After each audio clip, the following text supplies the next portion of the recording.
I could practice all day. That was what the beauty of the Toltec tradition. It wasn't like, oh, you sit down in the morning and evening. It was like, you can do this all day. Let's just work out what your lifestyle's like. And is it worth even living that lifestyle? And then how do I implement practices into my lifestyle instead of just sitting down in the evening? Somebody's sitting down doing another thing.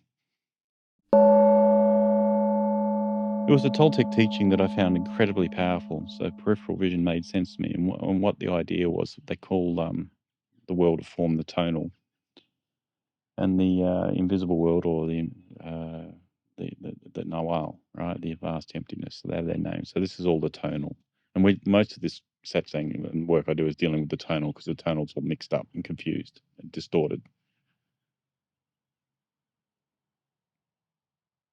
by the viewer, right?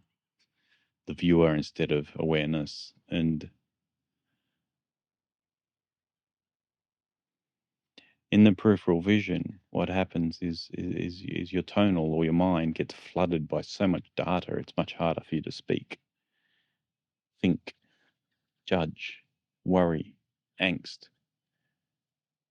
demand, void. Your brain's only got so much capacity, like a computer, right? And if so much of that capacity is taken by the flooding of the data around you, reality, like this is what's happening right now,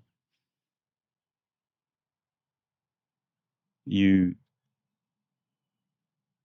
can't do all the harmful things. The eye has trouble getting momentum and pushing you through your day, forcing you, right? So it's a way to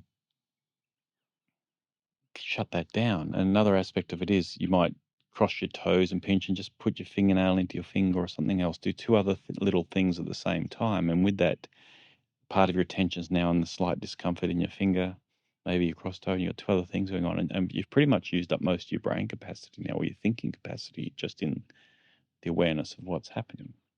And it just brings you into now. And it's an incredibly powerful practice. And so, you got people that sit down and meditate, and they do that for an hour and a half, an hour. And good. Some people are that way. That wasn't my way. I'm more active. So this was perfect for me. I could go through the world doing what I'm doing, and I could learn to be more and more peripheral. And one day I think I was driving to Perth. I don't know if it was for Satsang. I was driving to Perth in my van. And I'm going to emphasize this 3 times. Don't do it while you're driving, especially if you're a beginner. Now, having said that, somebody still went and did it and was driving down the road at 40 kilometers an hour, backing up traffic and maybe getting into an accident. Just stop. Don't do that. Master it. It's sitting around, walking around, doing things where you're not going to harm others or annoy people. And it just clicked. I was just driving along. It was like a click. I was like, poof. And that was kind of the first awakening in hindsight. It was like, bang, it clicked open. And suddenly, from tunnel vision, trying to be peripheral, or something focusing on peripheral, something working on it, something practicing, it just went pop. It was like a click. And suddenly, everything, my life from that day forth, was peripheral. But years of practice, years of trying. So that's why I get so vocal sometimes about all these Advaita crew. Oh, yeah, there's nobody, nothing. Who am I? And think they're going to. No. Maybe. Good luck. But there's years of practicing a lot of the stuff that people have done to attain higher states. And then when you learn from somebody that just woke up at 16, organically just happened, or Krishnamurti just happened, all these teachers just happened, they just tell you, oh, there's nothing to do, you're nobody. They haven't had the experience of being somebody, deeply pained, and how to get yourself out of that. So their teachings reflect a very simplistic view of, oh, I just do this. Because they didn't actually have to do any real work to get there. Well, they did in their last life, but it's all forgotten. So the vast majority of people go straight to these deeper teachers, not realizing the teachers hardly did anything to understand that space to get there.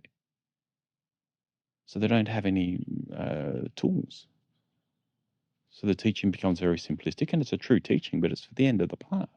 It's not for the tonal and the depths of the tonal. So lots of people get hypnotized and lost, and they get frustrated, and they become bitter, or they become the fake spiritual teachers or the fake spiritual knowers. Hmm? They want to start their little cults and groups. Someone popped into my feed yesterday, this guy with big Ramana photo, and he's deliberately shaping there in the room when he's talking to somebody as if he had so much current coming through him, like he'd perfected a shake. The guy was fraudulent as hell. Absolute joke. Sitting there pretending he's vibrating like Ramana used to.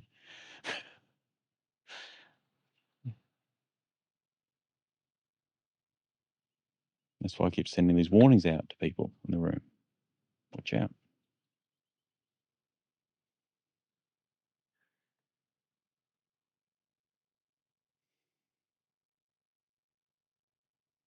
So that was probably the first awakening, but it took years of effort and years of understanding that was an important thing to do. If I'm living in a telescope, I'm not seeing anything. If I become peripheral permanently, it shuts down my mind. I don't have to sit down and meditate. It was like a hack for me. I can go quiet and be doing things in the world once you get good at it. And I was practicing. I could practice all day. That was what the beauty of the Toltec tradition. It wasn't like, oh, you sit down in the morning and evening. It was like, you can do this all day. Let's just work out what your lifestyle's like, and is it worth even living that lifestyle? And then how do I implement practices into my lifestyle instead of just sitting down in the evening? Somebody's sitting down doing another thing,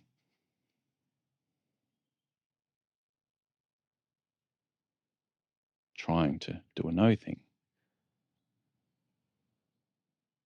And so it's a very powerful technique. I advise people to use it. Because the problem is mind. If you're cycling through patterns or neural pathways of negative or I thoughts, you're solidifying the I. But if you can just slow that down and quieten it down, you're diminishing it. Those pathways start to thin out, those habits.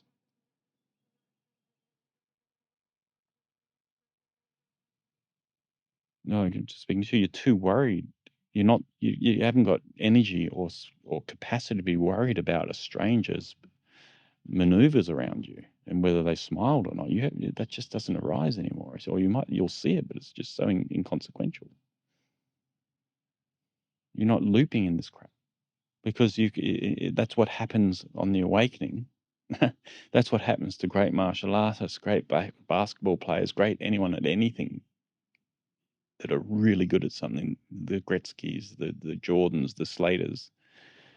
They're living in peripheral vision, in case you didn't know, and they hone in when they need to and come back out again. And it's a hack that lots of great athletes have discovered and great meditators discover, but you can actually reverse engineer it from finding that peripheral awareness, and it'll clean up a lot of stuff from the other direction if it's not naturally there.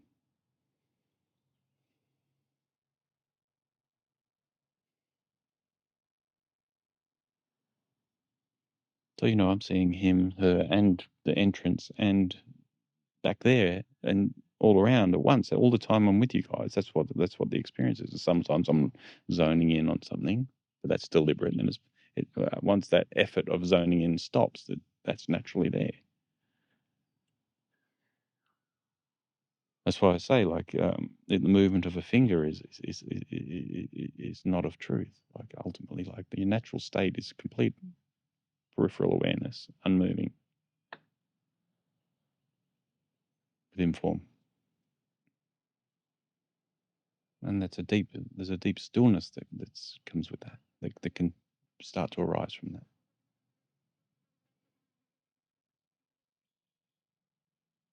If you move a telescope around this room, what do you see? You see a blur, no? You have to move it extremely slowly. If people are living in a blur, no wonder they're confused. Object, label. There has to be a label with the object. There's a name that comes with it.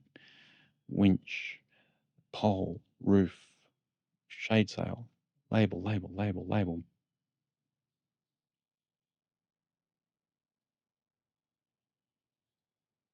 Then me, I, label, label, label, separate, separate, separate, label, label.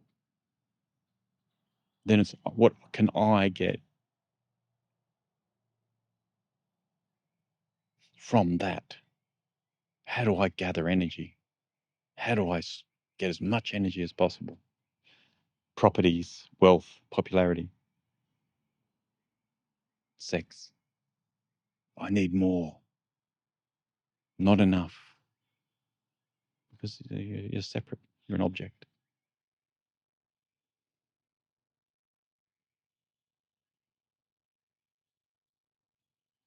Within you is the cosmos. And you want to go get a piece of paper with a number on it. That's your life goal.